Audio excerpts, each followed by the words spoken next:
What's up, you guys? Dr. Goodin back with another lecture. This time we're talking about nutrition strategies to maximize performance. This comes from Chapter 10 of the Essentials of Strength Training and Conditioning textbook, the textbook that you should use to study for the CSCS exam.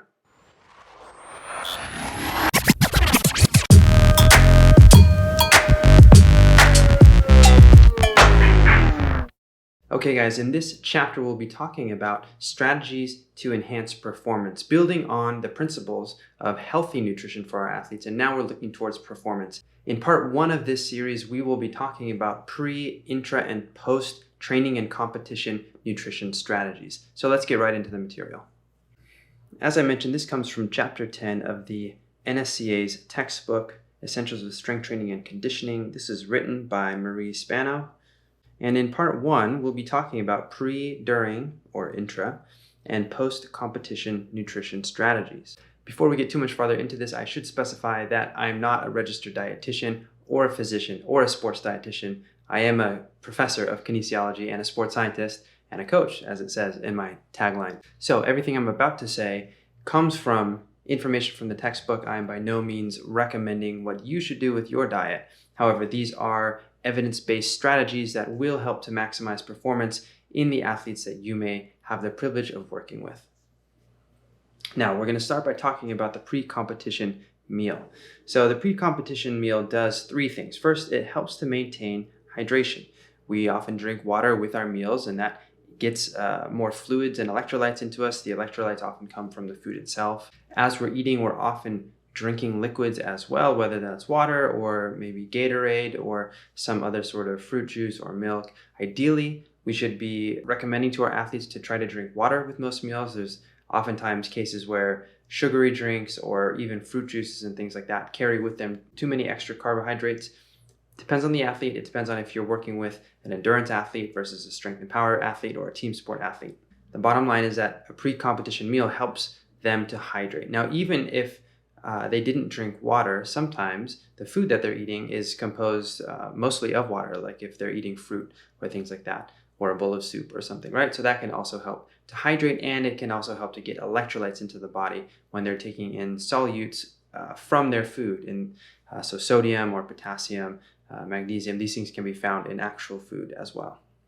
This meal will also provide carbohydrate to maximize both the blood glucose and stored glycogen levels. So we want to think about this as sort of topping off the glycogen levels before competition or before training, because they do wane during the day, right? The nervous system and the brain is powered almost exclusively by carbohydrate. So let's say that you have a collegiate athlete and she has classes starting at 8 a.m. and she has classes all the way until practice, which is at 3 p.m. Well, she might be exhausting quite a bit of her blood glucose, maybe not so much her glycogen, unless the day before she had a very heavy, like voluminous or intense workout that depleted glycogen levels, and maybe she's still resynthesizing.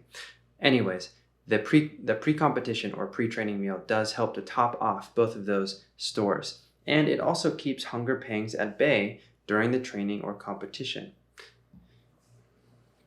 Now, we do want to minimize gastrointestinal issues. There's nothing worse than getting out onto the field or onto the track or onto the court and suddenly you have some GI problems. If you listen to my last lecture in Chapter 9, you heard a vivid example of that.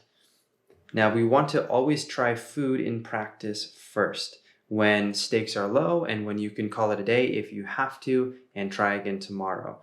When nothing's on the line, so that we can fine-tune the approach. For instance, I work with a lot of runners, and before the big day, whether it's a half marathon or a full marathon or even shorter races where pre-competition meals are more important than during competition meals, I always have them practice their nutrition, their competition nutrition, on their key workout days leading up to the race. It just makes sense to work out the kinks during practice so you don't have to work them out during competition. But the same thing goes for a basketball player or a soccer athlete. They need to fuel during their competition as well, so it makes sense to use the same strategies in practice that they're going to be using in the game. Now, when the meal is closer to the start of the game, we definitely want to consume smaller amounts of food. This is common sense, because if you have a huge bolus of sort of dense material in your stomach, that's going to be hard to run around with. It'll be bouncing and sort of slogging all over the place. You know, when you're running and you feel your stomach just sort of sloshing around, that doesn't do anybody any good. So we want to have smaller meals the closer we get to competition, right? If it's within an hour or 30 minutes, definitely very small, highly digestible. If you're 3 or 4 hours out, now we can have more of a normal sized meal. We definitely want to avoid high fat and high fiber foods. Both of these slow down the digestion, so it keeps the carbohydrates and the liquids and the electrolytes from going where they need to go as rapidly as possible. The last thing you want is to start your competition still digesting. Now, we also want to avoid sugar alcohols. Sugar alcohols can be found in sugar-free foods, so like sugar-free gum or sugar-free candy, or things with artificial sweeteners. And they cause bloating, sort of gassiness, poor digestion. So we definitely want to avoid these pre-training and pre-competition. Here is a chart showing recommendations for endurance athletes. So aerobic endurance sports. I'll zoom in here on this table. So on the left-hand column, we see time before competition. So if you're eating within an hour of competition, we definitely want to keep the meal carbohydrate heavy, 0.5 grams of carbohydrate per kilogram of body weight. And notice that we are also keeping it small. So very little carbohydrate. For example, maybe 34 grams of carbohydrate for a 68 kilo or 150 pound individual. This would equate to a small banana and 8 ounces of a sports drink. If we move the timetable back to 2 hours pre-competition, well, now we can increase the amount of carbohydrate. This could amount to something like a boiled potato, bagels, jam, sports drink. So still a lot of carbohydrate, easily digestible carbohydrate, but now something with a little bit more substance because we do have those full 2 hours to digest. If we're 4 hours or more pre-competition, now we can have something that approximates a whole meal. Notice that we have a couple options here, maybe more like a breakfast option and a lunch option. So the breakfast option being a bowl of cereal with some fruit, some milk, versus for lunch, we have egg white sandwich on 2 pieces of white bread. We want to skip the high fiber bread, so just white bread is fine. High fiber bread, again, it can lead to sort of gassiness and bloating and cramping during competition. So all of these are carbohydrate heavy. We have smaller quantities as we get closer to competition. We cut out the protein as we get closer to competition, cut out any fat or fiber as we get closer to competition. As you're farther away from competition for maybe 3 hours, we can have something that approximates more of a full meal. Now, the key point is that the primary purpose of the pre-competition meal is to provide sufficient fluid, maintain hydration, and carbohydrate to maximize blood glucose and stored glycogen, while also satisfying hunger. So we're not really interested in maximizing things like vitamin and mineral density. We don't really care as much about protein, especially in aerobic endurance sports. Protein should be taken throughout the day, as we'll see later.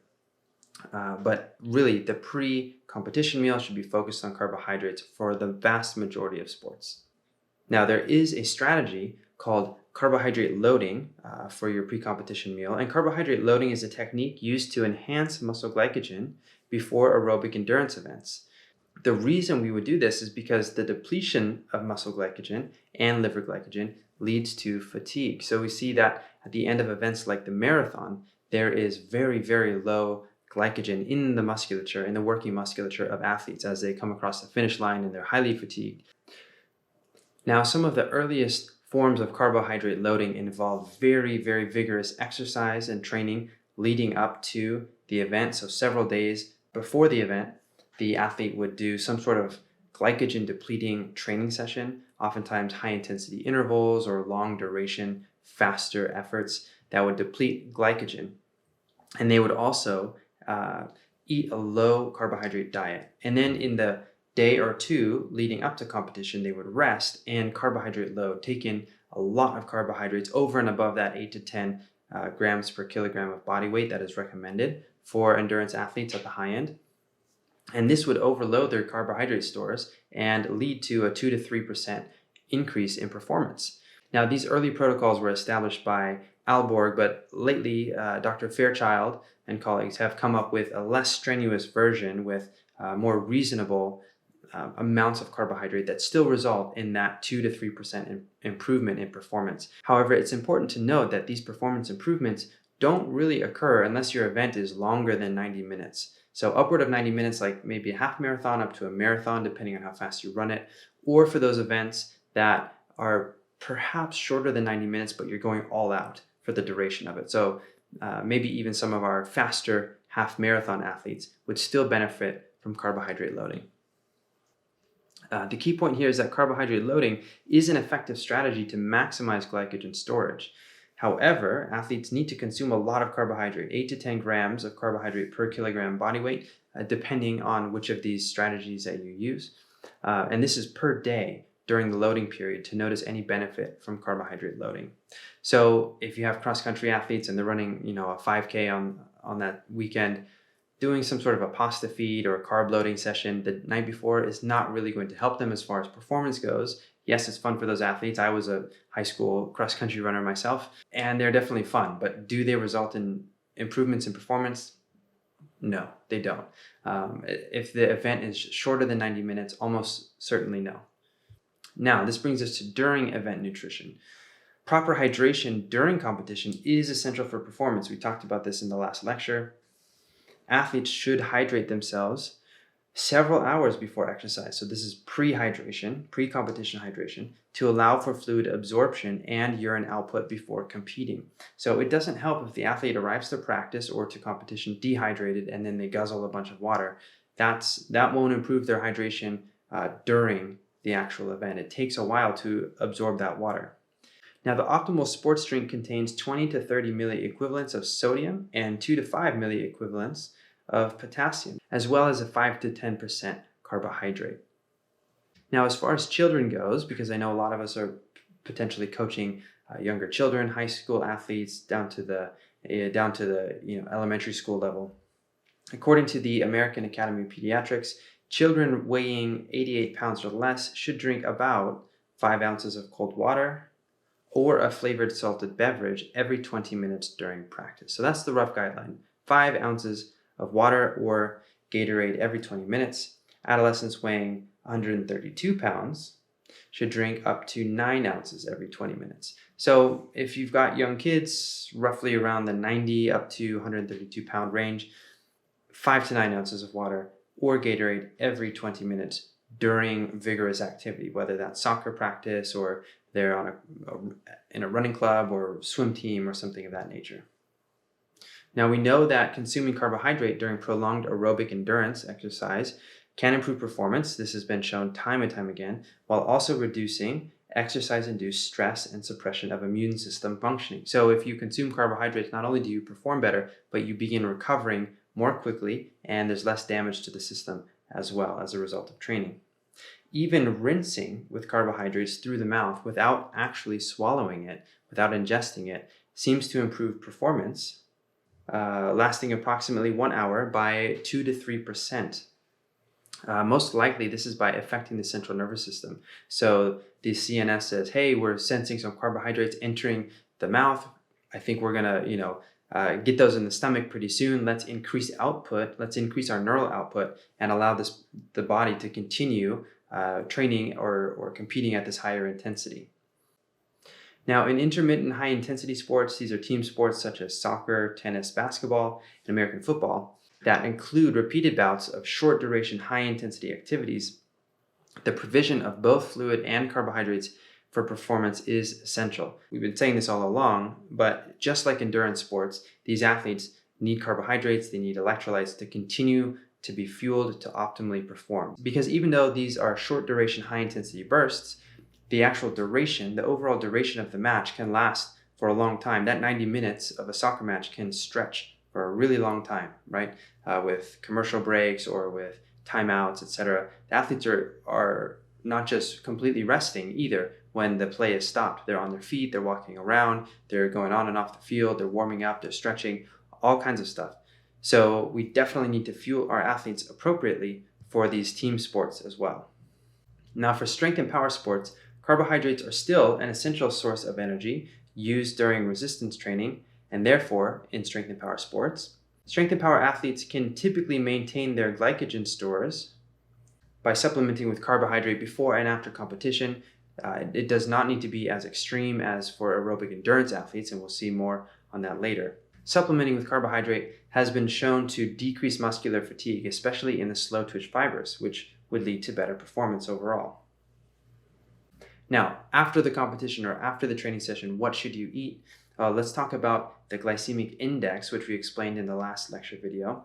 Data suggests that high GI foods consumed after exercise replenish glycogen faster than low GI foods. And this makes sense, right? Because remember that high GI foods, they hit the bloodstream quickly, blood glucose goes up, insulin rises quickly, and insulin is an anabolic hormone. It shuttles things into the cell. So if we want to get the carbohydrate or the glucose into the muscle cell, well, let's spike insulin. So high GI foods do a better job at replenishing glycogen faster than low GI foods in this scenario. This is why people recommend that there's this mythical anabolic window about an hour after training. And really that window is not so much a window, it's more like a screen door or something.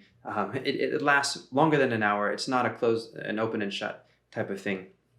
However, post-training is a great time to have these high GI foods because we do want to rapidly restart glycogen resynthesis.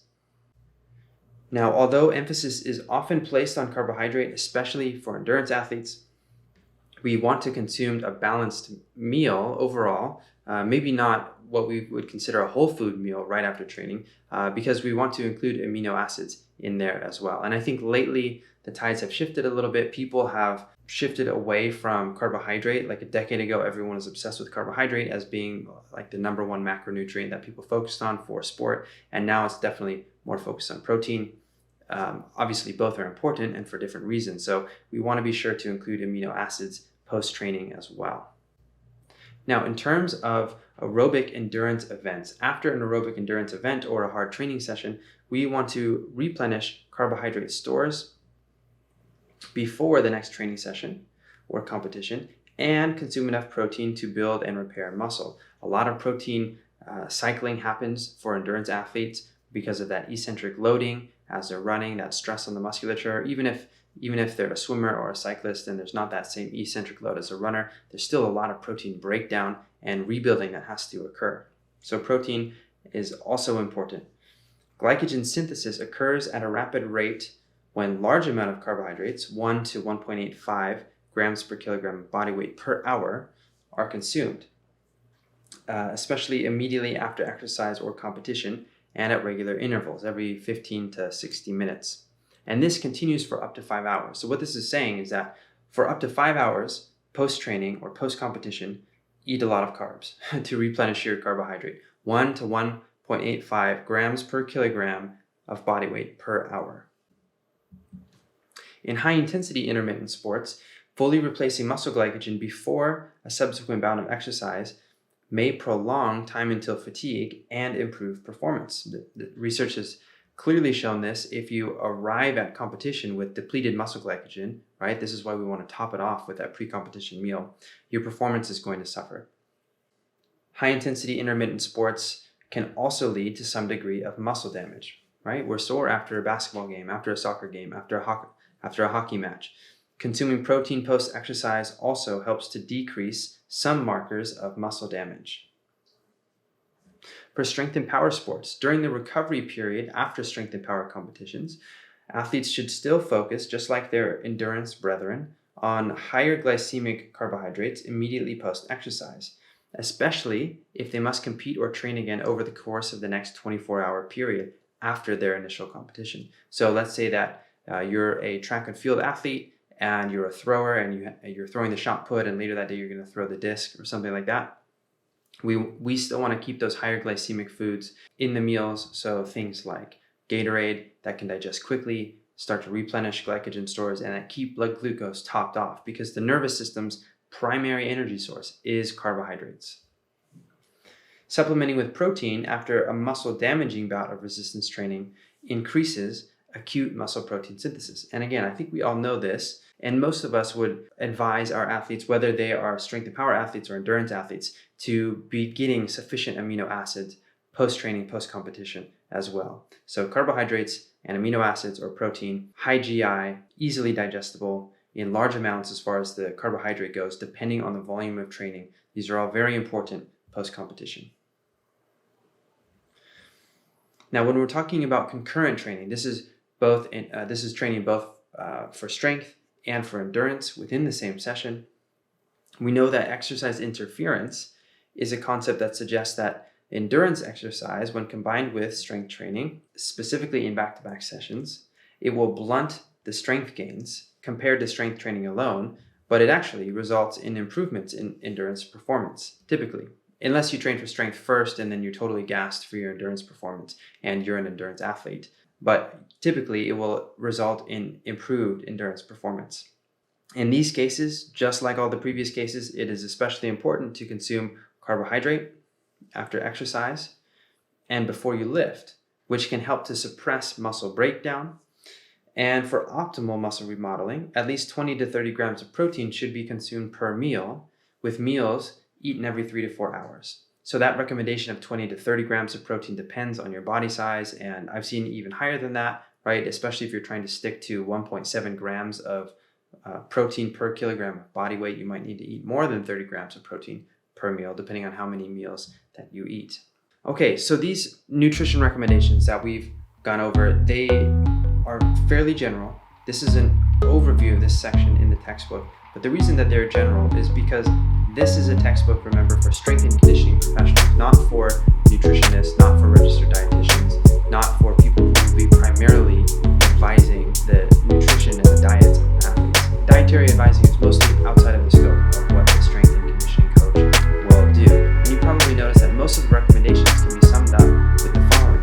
Eat sufficient carbohydrate in higher glycemic forms within that 1 to 5 hours post-exercise or post-competition. So the pre-competition meal, depending on how close it is to competition, we're taking in mostly carbohydrates. If it's farther out from competition, you can have more of a full meal with a bit of fat and a bit of protein in it as well. But we want to limit fiber and fat, especially as we get closer to competition. During competition, hydration and carbohydrate intake is of primary importance. And then post-competition, we shift more towards carbohydrate intake for glycogen resynthesis along with protein to rebuild the musculature. Now, in the next lecture, we will be talking about nutrition strategies for body composition alteration. This will be part 2 of chapter 10 from the CSCS textbook. So stay tuned for that chapter. It will pop up somewhere on the screen once I've published it. Subscribe to the channel if you haven't already. And if you're into leveling up your coaching game or studying for the CSCS, we have some more things in store. So